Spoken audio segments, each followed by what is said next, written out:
There existed a time when the world didn't seem divided, not due to it being peaceful or gentle, but since it hadn't yet developed clear endings. No ultimate coastline, no boundary where the land just halted and turned into something different.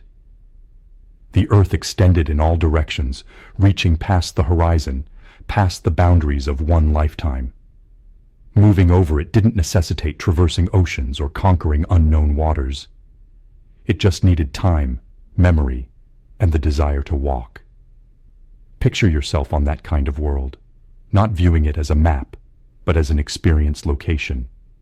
The sun ascends and descends above terrain that appears infinite. Rivers don't end at alien seas, but stream inward, nourishing huge internal basins.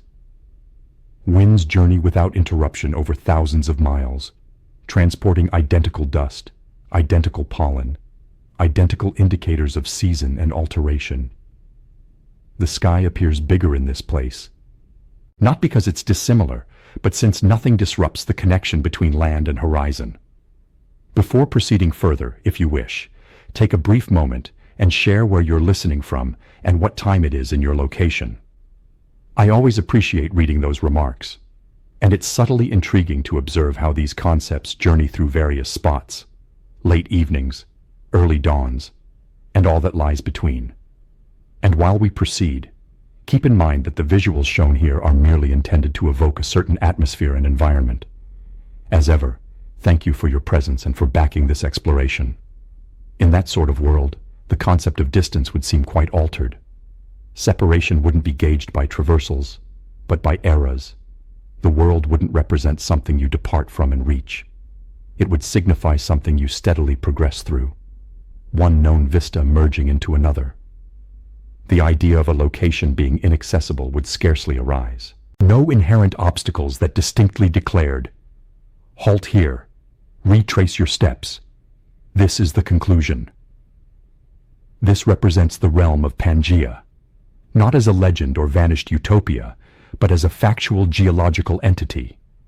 A solitary linked landmass that formerly assembled almost all of Earth's continents into a single unbroken entity. A realm lacking borders in the manner we comprehend them today. And this prompts a subtle yet disturbing inquiry. If the world once formed a unity, how might civilization even commence?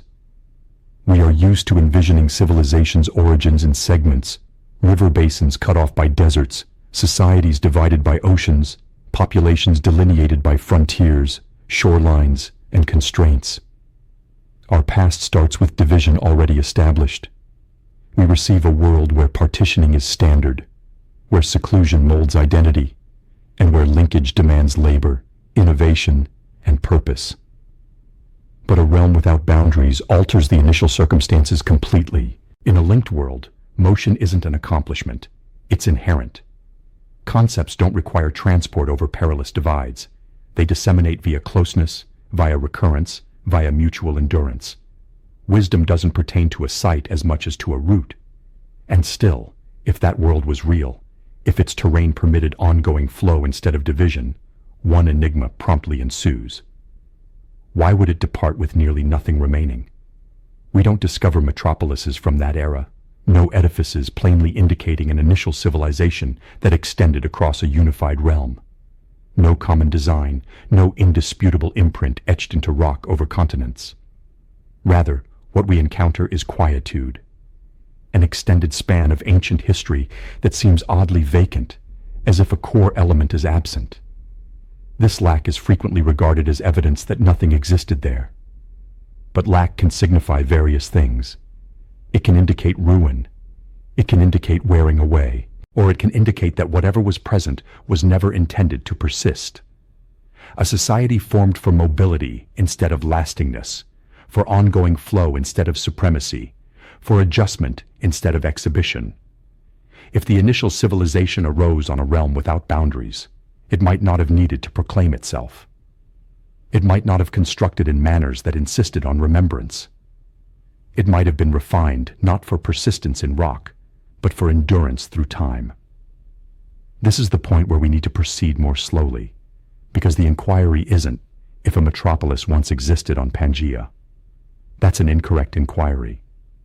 Metropolises pertain to a realm already segmented, a realm where individuals must secure themselves since linkage is delicate.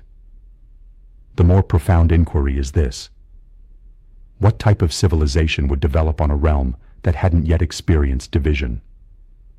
And what occurs to that civilization when the Earth itself starts to separate gradually? Initially, nothing would appear altered. The terrain wouldn't fracture instantly. There would be no abrupt downfall, no solitary instant of deprivation. The world would merely start to transform in manners too gradual to observe in one lifespan. Routes would extend. Known paths would grow undependable. The seamless ongoing flow of motion would subtly diminish, and alongside it, something additional would commence fading. Recollection. Not recollection as narratives or legends, but recollection as experienced comprehension. The collective perception of how the world assembles. The innate wisdom that past the subsequent horizon rests not a termination, but additional portions of the identical world. If civilization once arose in that condition, its vanishing wouldn't resemble a downfall. It would resemble oblivion.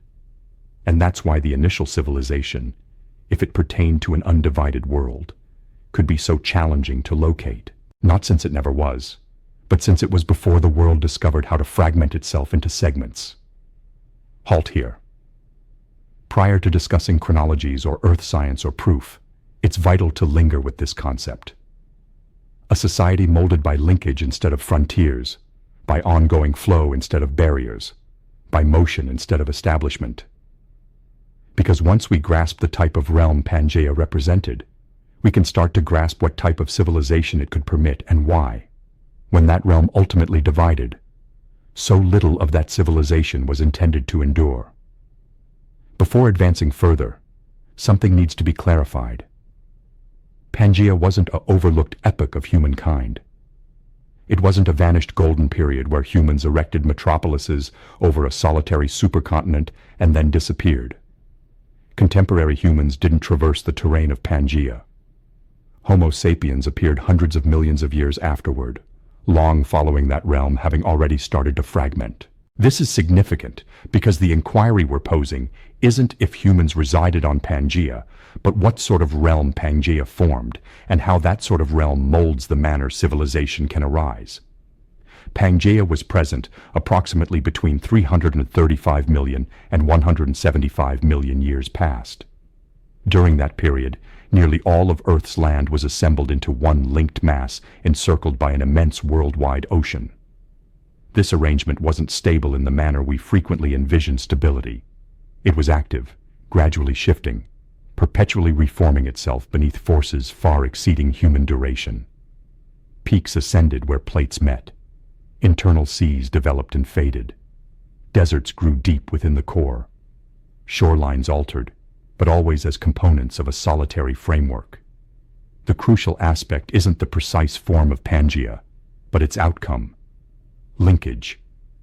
A linked landmass alters how life disseminates. Plants don't need to traverse oceans. Creatures relocate without facing insurmountable obstacles. Ecosystems merge steadily instead of suddenly. Evolution progresses laterally as much as ahead. And realms like this depart a quite distinct type of trace. In a segmented realm, seclusion generates stark differences. Species branch swiftly. Societies differentiate. Innovations become regional. In a linked realm, diversity still occurs, but it disseminates, intersects, and mellows. Distinctions don't vanish, but they seldom stay restricted.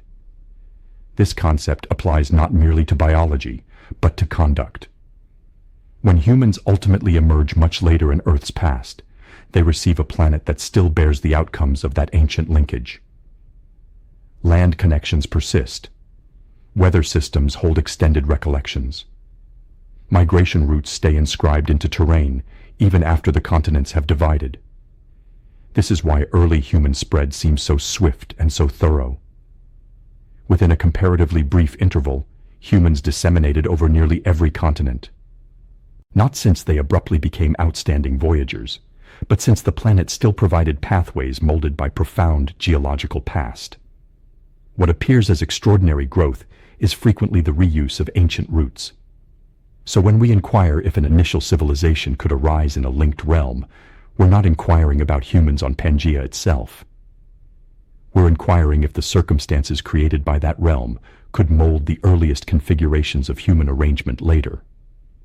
Civilization doesn't manifest fully developed. It doesn't commence with stone metropolises or inscribed documents. It commences with collective routines, with reiterated answers to recurring issues, with lifestyles that are transmitted not since they are striking, but since they function. A realm defined by linkage favors ongoing flow over seclusion. Wisdom disseminates subtly. Methods converge. Endurance approaches a line over extended durations.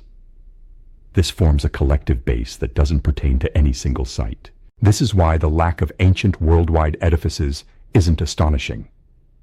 If the earliest versions of civilization arose as configurations of motion, collaboration, and recollection instead of as lasting establishments, then they would depart very little that could solidify into history. Stone endures. Routines do not. And when the terrain itself commences to segment, those routines segment with it. The division of continents doesn't obliterate civilization. It alters its manifestation. What was once fluid becomes anchored. What once journeyed becomes regional. What once was as collective comprehension becomes area-specific custom. From this instant forward, civilization becomes observable to archaeology. Metropolises emerge. Barriers ascend. Edifices are constructed. Inscription is devised. Not since humanity abruptly becomes able to do these things, but since the world now requires lastingness. When linkage is no longer assured, recollection must be kept in rock and emblem. This is the error we frequently commit. We presume that what is observable is what arrived first, but observability is frequently a reaction to deprivation. If the initial civilization arose under circumstances that didn't demand lastingness, then it wouldn't depart the sort of proof we anticipate. It would depart resonances instead of remnants. And this is why the inquiry isn't who resided on Pangaea. The inquiry is what sort of realm Pangaea formed, and how the extended influence of that realm may still mold the origins of human civilization long after the supercontinent itself had vanished. Only once we comprehend civilization as a procedure instead of a location can we start to perceive how something so essential could exist without departing distinct remnants. And that is where we direct our attention next. When we contemplate civilization, the visuals that arise are nearly always tangible. We envision stone barriers rising from the soil, meticulously arranged avenues, edifices crafted to surpass eras, and metropolises that declare their existence through magnitude and enduring quality. Over time, these visuals have become so tightly connected to the notion of civilization that it seems unnatural to detach the two. Yet this connection reveals far more about how civilization ultimately gets documented than about how it truly commences. Civilization doesn't commence with design. It commences with synchronization. It commences when endurance ceases being a sequence of isolated responses and becomes a collective framework of comprehension. Long prior to the initial stones being piled into barriers, people were already arranging themselves around reiterated answers to recurring issues. They acquired when to relocate, where to assemble, how to interpret shifts in the heavens, how to handle assets across durations instead of from one instant to the subsequent. These configurations weren't inscribed or etched into stone, but they were recalled, exercised, and transmitted onward with sufficient regularity to unite groups across eras. In a realm molded by linkage instead of seclusion, enduring quality isn't a priority. Substantial constructions limit motion, and anchored establishments presume that circumstances will stay steady long enough to warrant remaining in one spot. But settings influenced by extended weather cycles, altering assets, and steady geological transformation reward adaptability instead. In those environments, a civilization refined for endurance would devote less to what persists and more to what adjusts. Wisdom would be kept in routines instead of structures, and implements would be crafted to be reconstructed instead of safeguarded. Social frameworks would stress collaboration and recollection instead of order and authority. This is where contemporary presumptions start to falter. Archaeology is crafted to retrieve what doesn't relocate.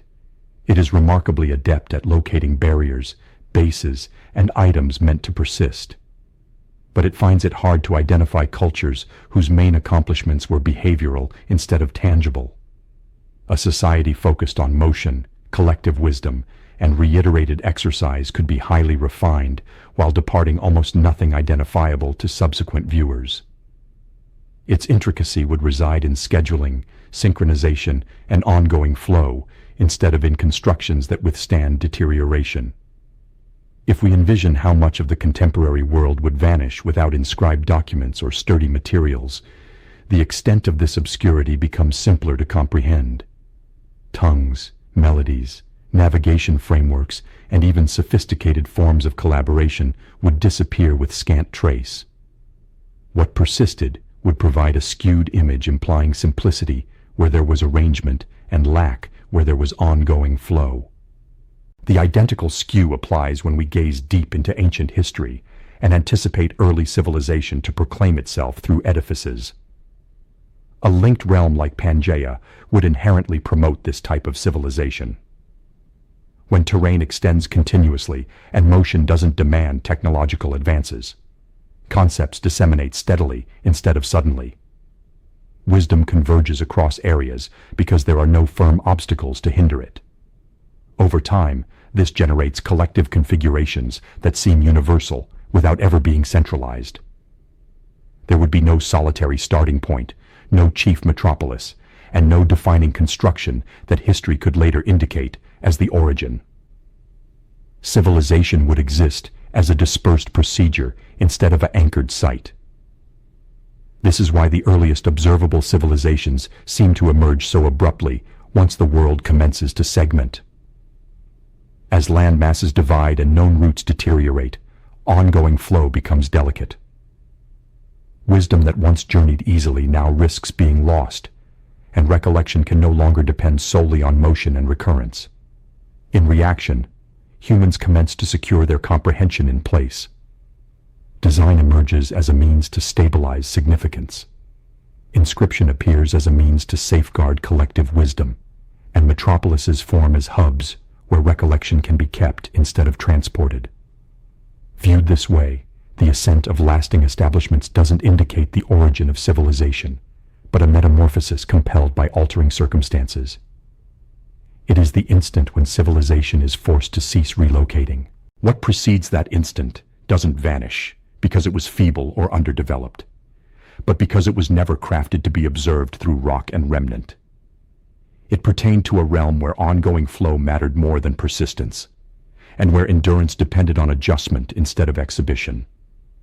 If the initial civilization arose under those circumstances, then its marks wouldn't be located in the soil as edifices, but along routes that no longer are.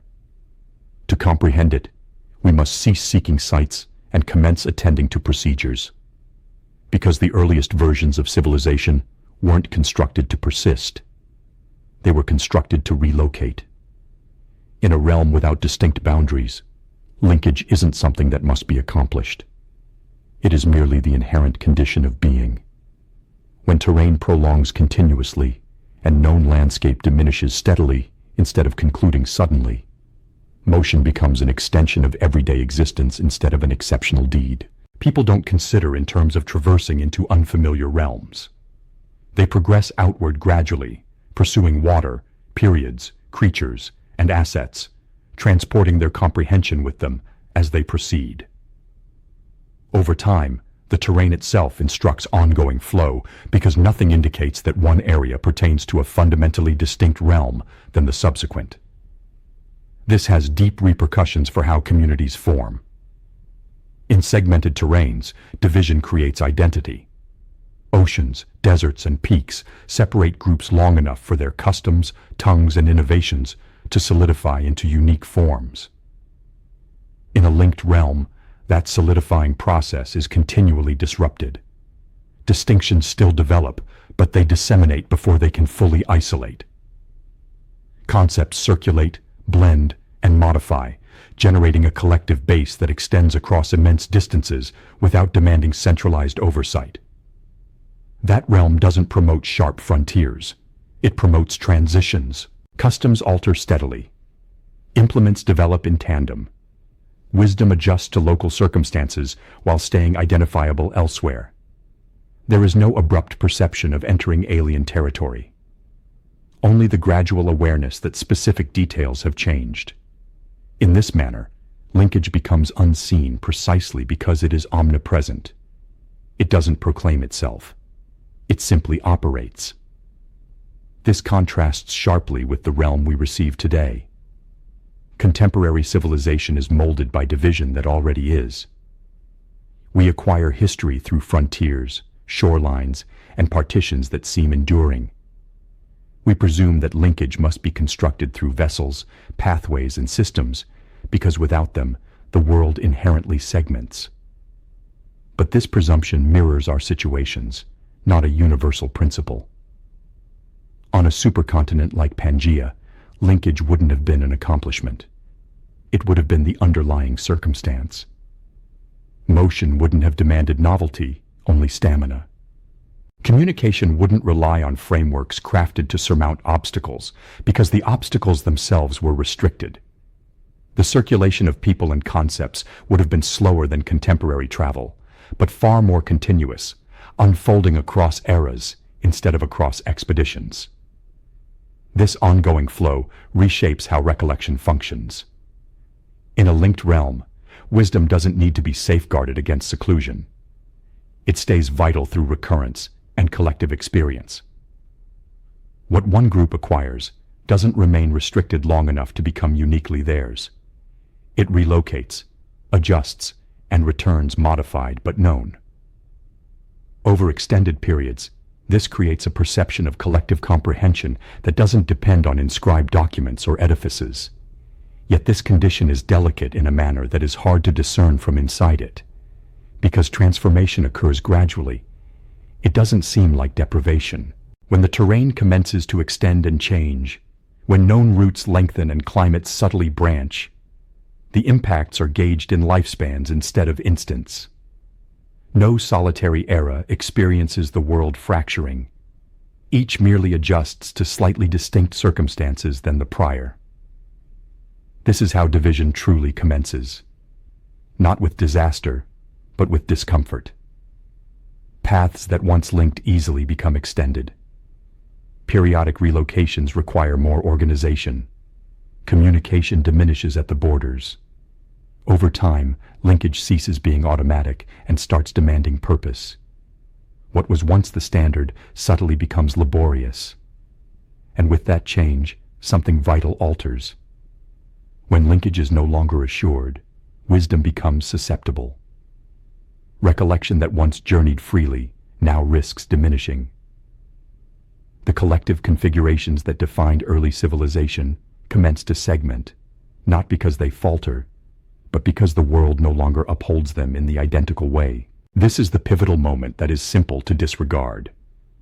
Civilization doesn't downfall when the terrain commences to divide. It adjusts. But adjustment comes with a price. To safeguard what can no longer relocate easily, people commence to anchor it in place. The earliest advances toward lastingness are not propelled by aspiration, but by requirement.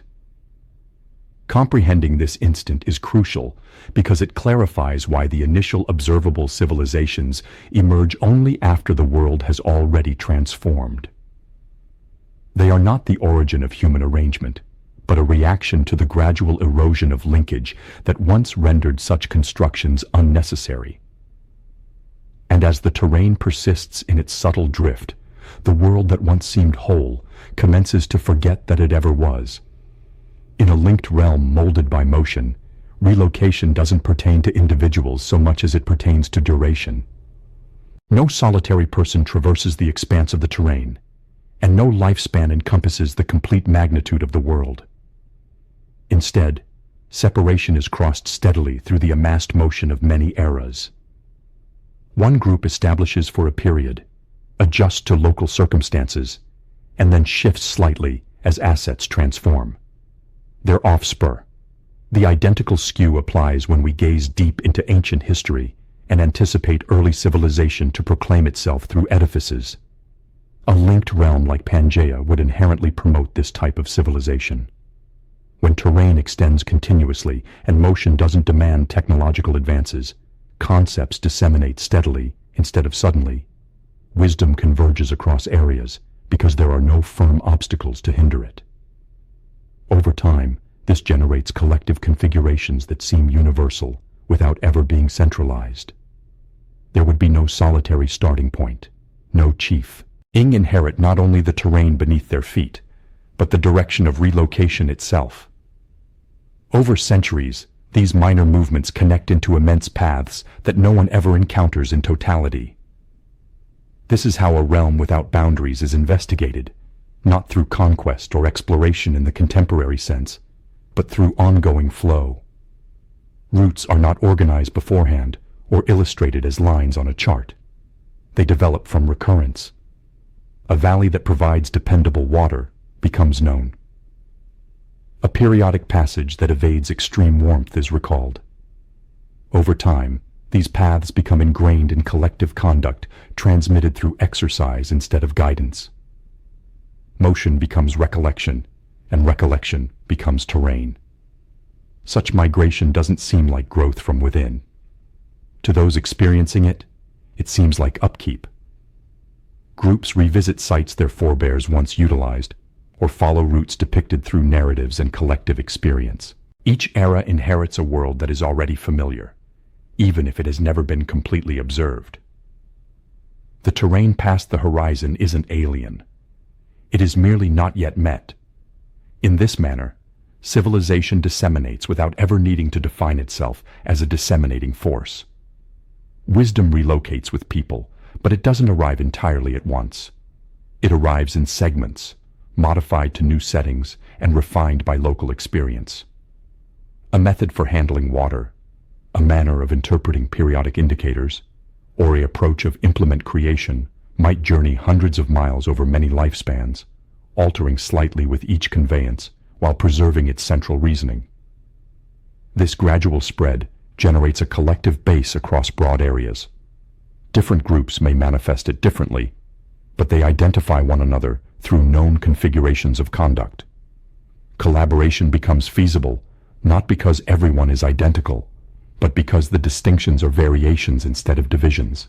There is no necessity for formal exchange systems or diplomatic frameworks, because interaction is integrated into the rhythm of motion itself. In that system, recollection doesn't dwell in documents or symbols. It dwells in roots.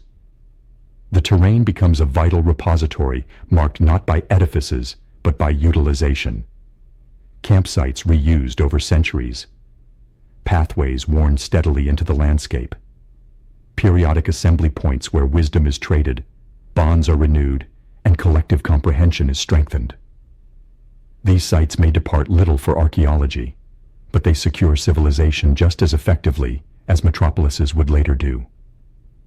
Over time, this existence mode molds how people consider the world. Identity isn't linked to fixed frontiers or lasting establishments. It is linked to involvement in a collective configuration.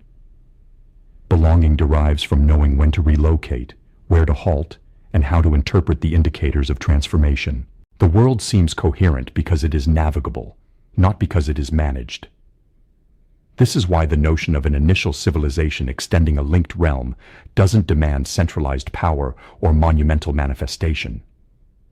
Its unity would derive from ongoing flow instead of directive, from recollection instead of imposition, from collective motion instead of anchored institutions. But this equilibrium relies on one essential circumstance. The terrain must stay predictable enough for roots to persist. When the ground itself commences to change, even gradually, the connection between motion and recollection starts to tension. Paths extend. Known crossings become undependable. What was once transmitted effortlessly now demands conscious safeguarding. And when motion can no longer transport recollection on its own, civilization must commence to alter how it recalls. A realm without boundaries isn't a mild realm. While the linked terrain of Pangaea permitted ongoing flow, its core imposed circumstances that were frequently extreme. Far from tempering oceans, immense internal areas experienced sharper temperature alterations, extended dry periods, and greater variability from year to year. Rain didn't arrive uniformly, and assets were rarely steady. Endurance in those settings required focus, recollection, and collaboration instead of force or supremacy. Life in the core demanded a close comprehension of cycles. Water sources emerged and vanished. Rivers altered their paths. Winds transported indicators of approaching transformation long before storms arrived. To live effectively in that place, people had to acquire how to interpret subtle cues in the terrain and sky, and to act on them collectively. Individual power mattered far less than collective awareness. Those who failed to synchronize didn't simply falter. They disappeared. These forces didn't hinder the growth of civilization. They refined it.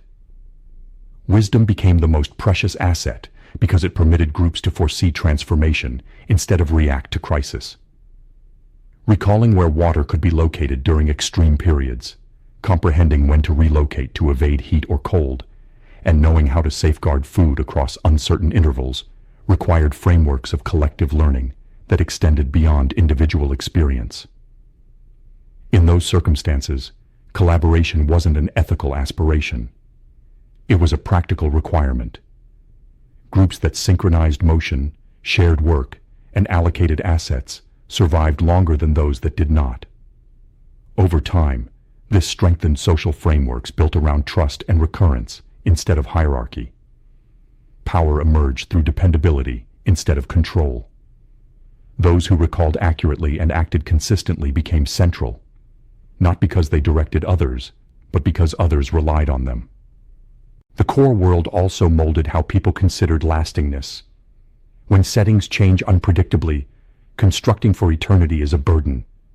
Constructions that cannot be forsaken become snares. Implements and shelters were crafted to be effective but temporary, easily mended or substituted instead of safeguarded. This selection wasn't a restriction of ability, but a manifestation of environmental acumen. The terrain rewarded those who could depart without deprivation. This lifestyle encouraged a form of refinement that is frequently overlooked. Accuracy in scheduling, subtlety in observation, and restraint in asset use are not primitive abilities. They require extended recollection and collective discipline. A group that can relocate at the proper instant, conserve energy during scarcity, and reorganize itself without downfall demonstrates a high degree of social synchronization, even if it departs little tangible proof behind. As eras adjusted to these circumstances, civilization became increasingly ingrained in conduct instead of objects. Wisdom was transported in narratives, routines, and collective expectations. Children acquired not only abilities, but discernment. They acquired when not to act, when to wait, and when to depart. These lessons were strengthened not by regulation or penalty, but by the observable outcomes of misinterpreting the terrain. This is the type of civilization that flourishes in harsh realms. One that values foresight over gathering, adaptability over supremacy, and ongoing flow over exhibition. It isn't crafted to impress, but to persist through transformation. Its success is gauged not in edifices, but in endurance across uncertainty. Yet even those systems rely on stability at a deeper level. When environmental forces intensify beyond known limits, or when the terrain itself commences to reconfigure, the equilibrium between motion and recollection is tested. The approaches that once operated effortlessly commence to tension, and the need to safeguard wisdom in new ways becomes inevitable. This is where adjustment must evolve again, not because the old ways faltered, but because the world no longer behaves as it once did. In a linked realm molded by motion, wisdom doesn't pertain to a site. It pertains to people, and more importantly, to the configurations they repeat as they relocate. Concepts don't disseminate through formal instruction or centralized guidance, but through observation, emulation, and gradual refinement. An approach that functions in one place is transported elsewhere, tested against new circumstances, and modified instead of discarded. Over time, this procedure creates convergence, not because groups are duplicating one another deliberately, but because they are resolving similar issues within a collective framework. This type of wisdom is remarkably resilient. It doesn't rely on safeguarding in objects or texts, and it doesn't demand continuous contact between distant groups. Once acquired, it can endure long periods of division, re-emerging in modified forms when circumstances permit. Methods for handling fire, forming implements, or organizing work may appear independently across wide areas, not as coincidences, but as resonances of a much older configuration molded by long, ongoing flow. Fire provides a clear illustration. The capacity to sustain fire across periods requires organization, synchronization, and restraint. Groups that mastered this ability transmitted it forward not as a solitary method, but as a set of routines surrounding care, scheduling, and responsibility. These routines journeyed with people, embedding themselves into daily existence so deeply that they no longer seemed like wisdom at all, but like instinct. When those practices reappear far apart in time and space, they are frequently mistaken for separate creations, when in reality they may reflect the endurance of a much older configuration. The same holds for implements. Basic forms converge because materials and needs converge, but refinement reflects recollection. The way a blade is formed, a handle balanced, or an implement repaired instead of substituted, reveals an accumulated comprehension that extends beyond immediate necessity. These selections carry information about mobility, asset scarcity, and collaboration, even when the objects themselves deteriorate. In a realm where motion is continuous, wisdom rarely remains isolated long enough to become anchored. It circulates until it seems natural. And because it seems natural, it is rarely marked as exceptional. There is no perception of creation, only of doing things the way they have always been done. This makes that wisdom difficult to trace because it departs no clear starting point and no obvious end point. What persists instead is recollection. Not recollection as narrative, but as exercise. The reiterated action that reinforces itself over time. The collective expectation that certain things will be done in certain ways, not because they are commanded, but because they are known to function. Civilization in this sense is a vital system that exists only as long as it is performed. As the world commences to segment, this form of wisdom faces a new challenge. When roots extend and contact weakens, the circulation of concepts slows. What was once strengthened through repeated encounter must now endure longer periods of seclusion. Some wisdom adjusts and becomes regional. Other elements diminish, not because they are incorrect, but because the circumstances that upheld them no longer exist. Yet even in segmentation, resonances remain. Similar answers appear in distant places. Shared frameworks emerge without clear lines of conveyance. These configurations puzzle contemporary observers who search for direct contact or migration routes to explain them. Often what they are observing is not the result of recent trade, but the persistence of an older ongoing flow that has been stretched thin instead of obliterated. This is why the earliest observable civilizations appear both unique and strangely known. Their distinctions reflect local adjustment, while their similarities point to a deeper shared past. Wisdom that could once relocate freely now endures in segments, preserved unevenly across a world that no longer supports effortless linkage. And as division deepens, recollection commences to change its form. What can no longer journey easily must find another way to persist. When we gaze back toward the deepest layers of human past, the quietude can seem disturbing. We anticipate origins to proclaim themselves, to depart clear marks that indicate a first step or a defining instant. Instead, what we meet is an extended lack, a long interval of time where proof seems sparse, scattered, or entirely absent. This lack is frequently interpreted as evidence that nothing significant was. But that conclusion rests on a presumption that importance must depart durable remnants. In a realm molded by motion instead of establishment, durability isn't a primary concern. Constructions meant to last restrict flexibility, and objects crafted for permanence become burdens when circumstances demand relocation. For societies adjusted to continuous motion, building lightly and temporarily isn't a limitation of skill, but a manifestation of intelligence. Materials are selected for availability and ease of replacement instead of endurance. What matters isn't how long an object persists, but how easily it can be recreated when needed. Nomadic and semi-nomadic lifestyles depart a different kind of record. Camps are reused instead of monumentalized. Paths are maintained through recurrence instead of construction. Wisdom is preserved through action instead of inscription. These marks blur into the landscape over time, especially when later settings overwrite them through erosion, sedimentation, and geological transformation. What remains is frequently indistinguishable from natural processes. This creates a profound mismatch between how early civilization may have operated and how we attempt to detect it. Archaeology excels at locating what was meant to stay in one place. It struggles to identify systems that were crafted to relocate, adjust, and disappear without deprivation. The lack of large-scale constructions doesn't imply the lack of arrangement. It implies a different relationship with permanence. Habit, unlike stone, doesn't fossilize easily. A shared way of doing things can persist for thousands of years without departing a clear physical signature. Periodic motion configurations, methods of asset sharing, and collective decision-making can endure across eras while departing only faint tangible marks. When these habits ultimately diminish, they do so quietly without downfall or remnant.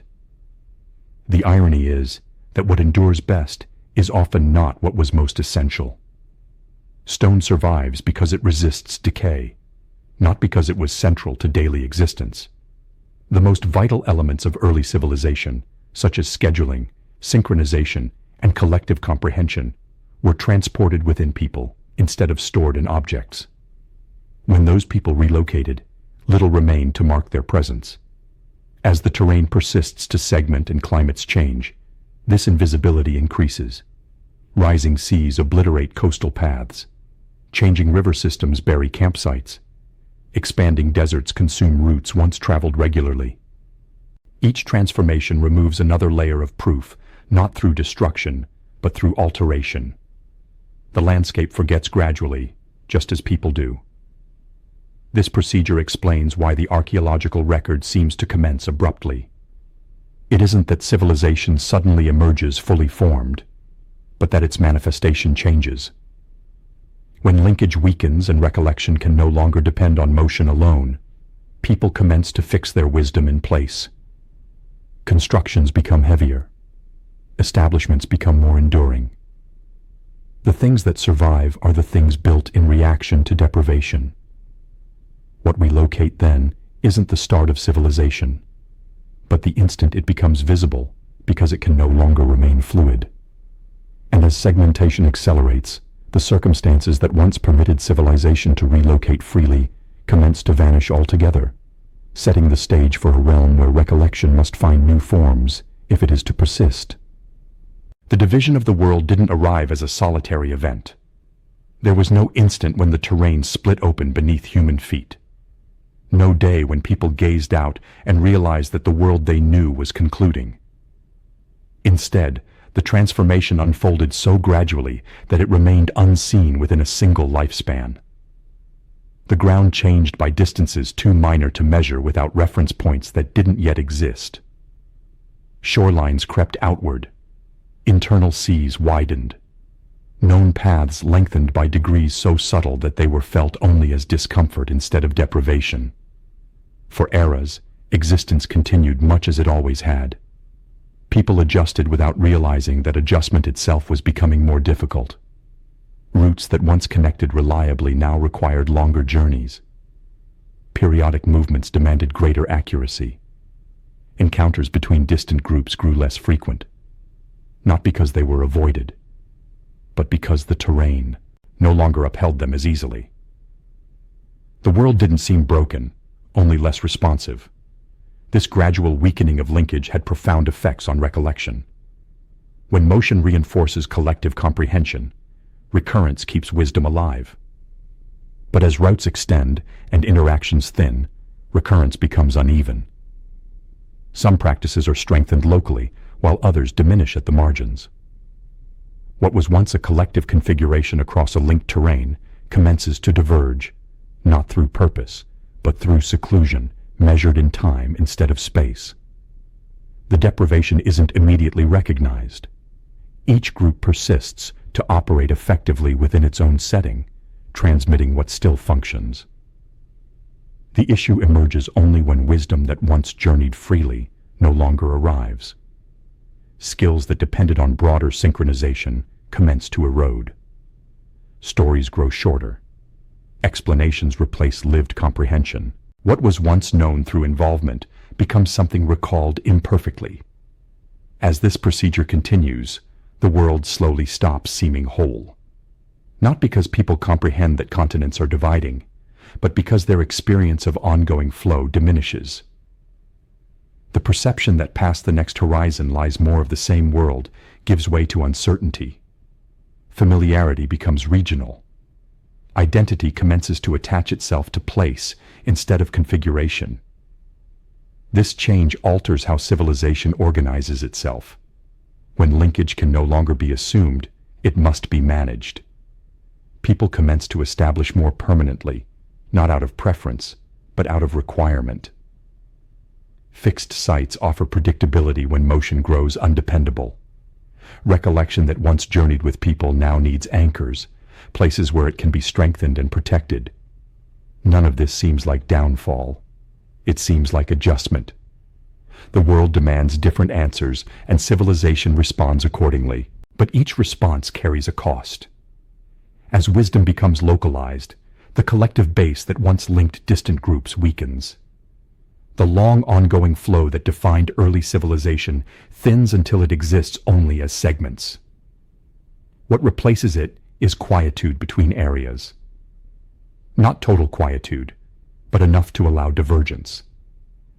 Enough for similar issues to be resolved differently, for collective habits to become distinct customs, and for recollection to shift from lived experience to inherited narrative. This is the true outcome of the ground commencing to drift. Not destruction, but disconnection, a gradual turning inward that reshapes civilization from a continuous procedure into a collection of local pasts.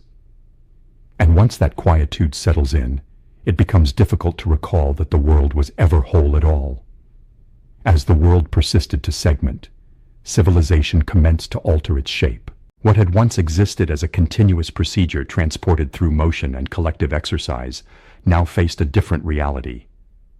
Roots that once strengthened common comprehension weakened, and wisdom that had journeyed freely became increasingly confined to local areas. In reaction, people adjusted not by forsaking civilization, but by reshaping how it was safeguarded. This is the instant when civilizations become visible to past.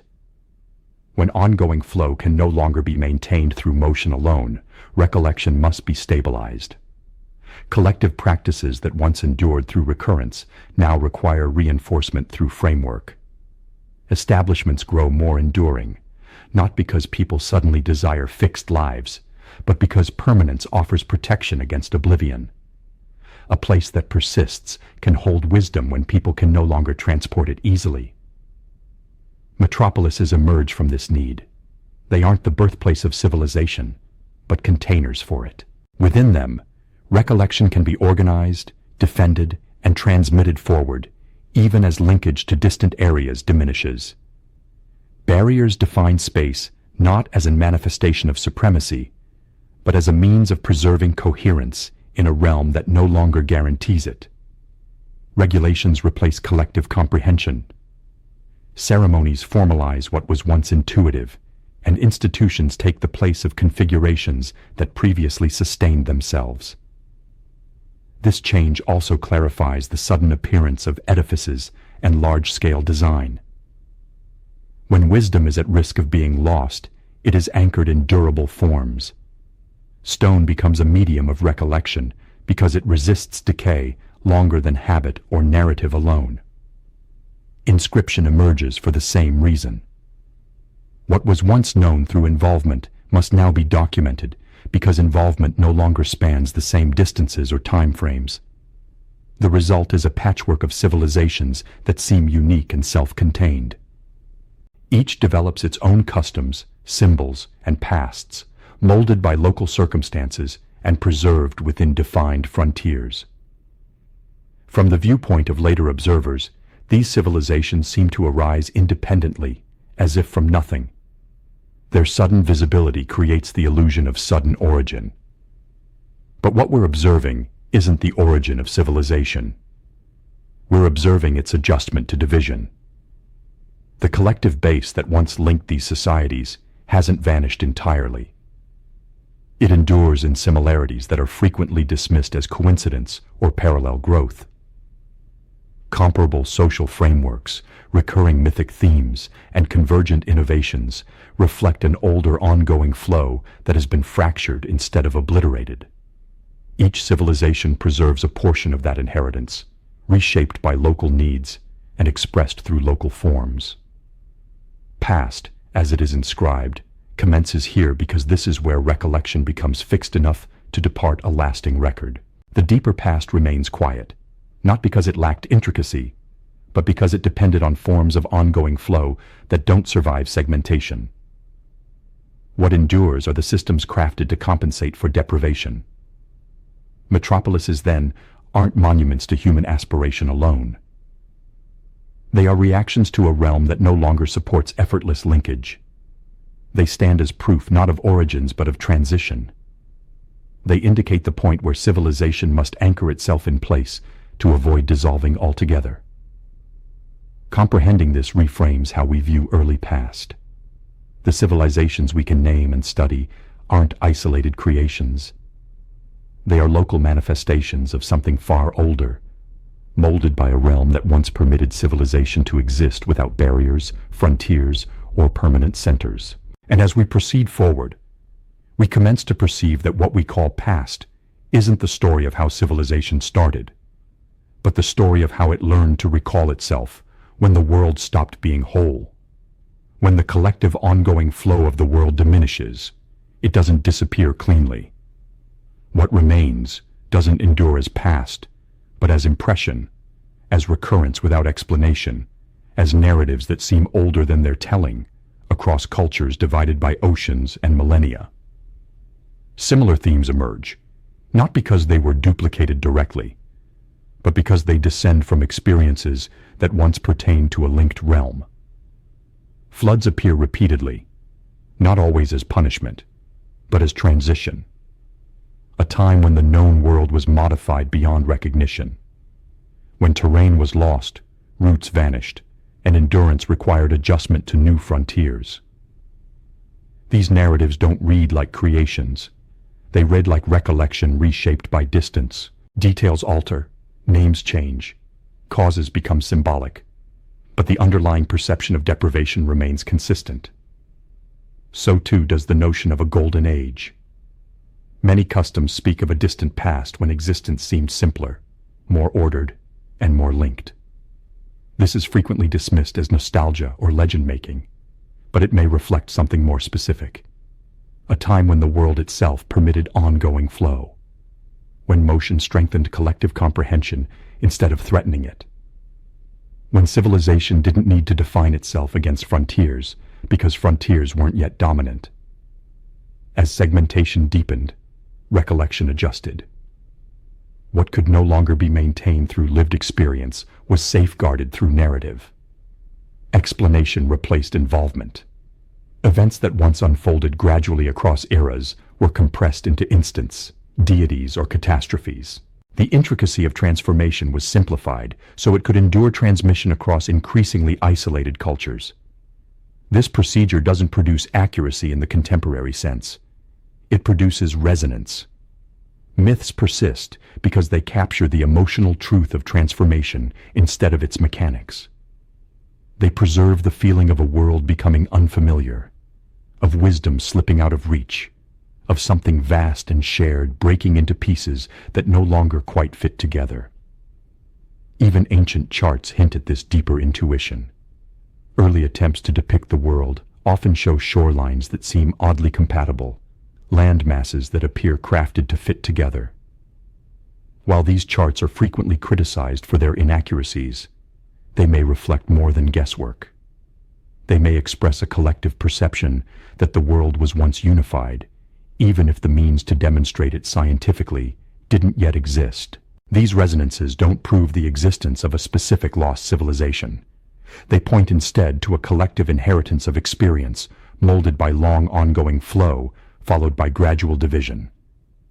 They suggest that humanity carries a recollection of wholeness that endures not as fact, but as orientation.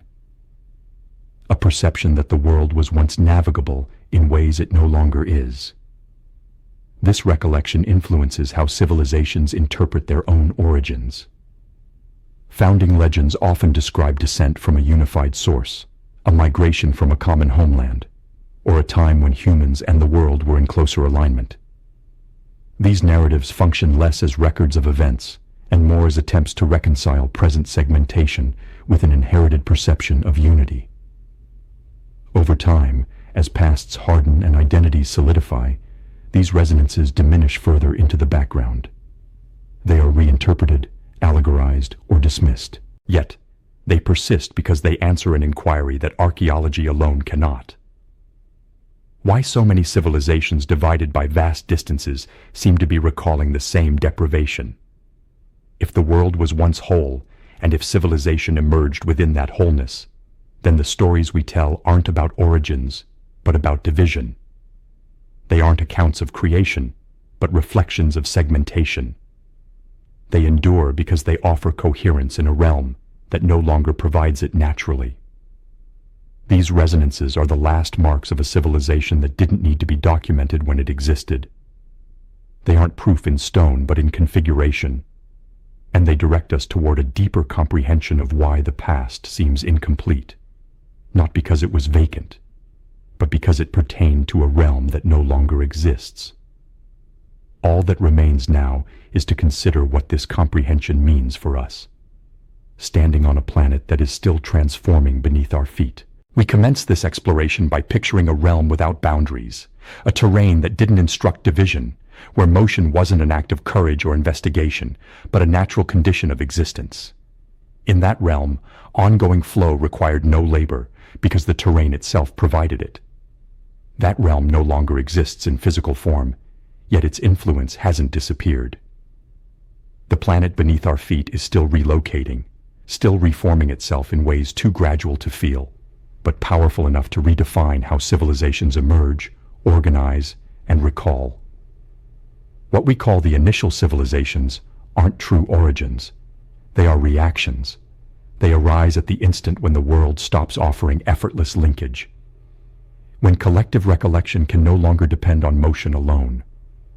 Metropolises, edifices, and inscribed pasts aren't signs of sudden intelligence or aspiration. They are proof of adjustment.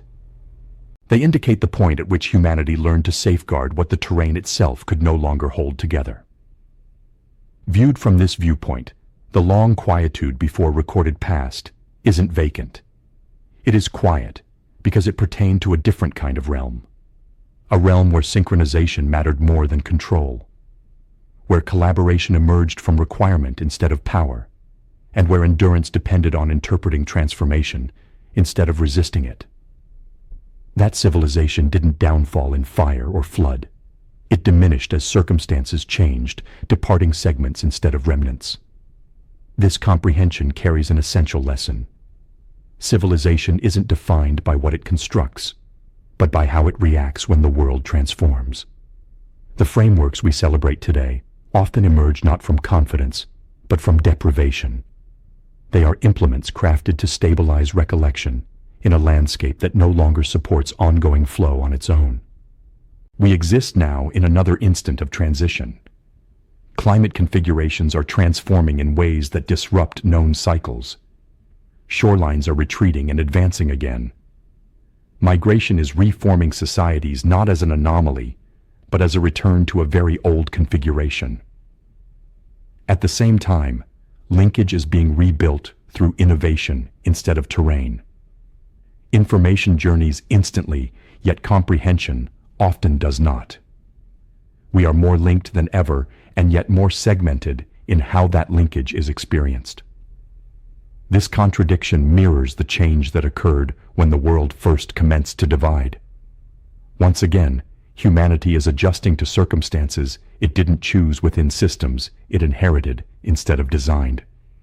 The challenges seem unprecedented because they are expressed through contemporary forms. But the underlying procedure is known. The ground transforms, and civilization adjusts. The deeper lesson of a civilization molded by a whole realm isn't an instruction to return to the past. It is a reminder of what allows systems to endure disruption. Adaptability mattered more than permanence. Collective wisdom mattered more than gathering. The ability to relocate together physically or conceptually mattered more than the ability to dominate a fixed space. These principles weren't moral aspirations. They were endurance strategies. In contrast, many contemporary systems are refined for stability instead of adaptability. They assume predictable settings, fixed assets, and controlled frontiers. When those assumptions falter, the systems tension. What we experience today as crisis is often the instant when frameworks built for permanence are asked to behave like systems crafted for transformation. If the initial civilization emerged on a realm that hadn't yet split apart, its greatest accomplishment may not have been technological or architectural. It may have been its relationship with uncertainty. That civilization learned to exist within a planet that transformed gradually but relentlessly. And it organized itself around recollection, collaboration, and motion instead of control. Its legacy isn't found in artifacts, but in configurations that reappear whenever humans face instability together. These configurations are visible today in the return of decentralized systems, in the rediscovery of local wisdom, in the renewed importance of collaboration across boundaries that seem increasingly artificial. Even the way we consider progress is commencing to shift away from endless growth and toward resilience. The continents may have drifted, but the procedure has never ceased. The Earth remains active, and civilization remains a reaction to that motion. Each era learns how to recall under new circumstances. Sometimes recollection is stored in stone, sometimes in text, sometimes in digital form, and sometimes, as before, it endures only through exercise and collective comprehension. This reframes the notion of an initial civilization entirely. It isn't something locked in the distant past waiting to be uncovered. It is something that emerges whenever humans learn to adjust together to a changing realm. It appears, dissolves, and reappears in different forms, molded not by purpose, but by circumstance. Perhaps this is why the notion of an initial civilization seems both distant and known. It resonates not because we are recalling a specific place or time, but because we are recognizing a procedure we are still living through. The feeling of standing on shifting ground, the tension between linkage and segmentation, the challenge of transporting recollection forward when ongoing flow can no longer be assumed. The narrative then doesn't conclude with division. It doesn't conclude with metropolises, or with past, or even with the present instant. It continues wherever humans react to transformation by learning, cooperating, and adjusting instead of resisting what cannot be held still. If this exploration resonated with you, consider backing the channel by liking the video, sharing it with someone who might appreciate these inquiries, or subscribing to keep investigating these forgotten layers of the past together. Your backing allows these narratives to keep unfolding gradually and carefully, just as they were meant to. The world beneath our feet is still rearranging itself. And so in quieter ways are we.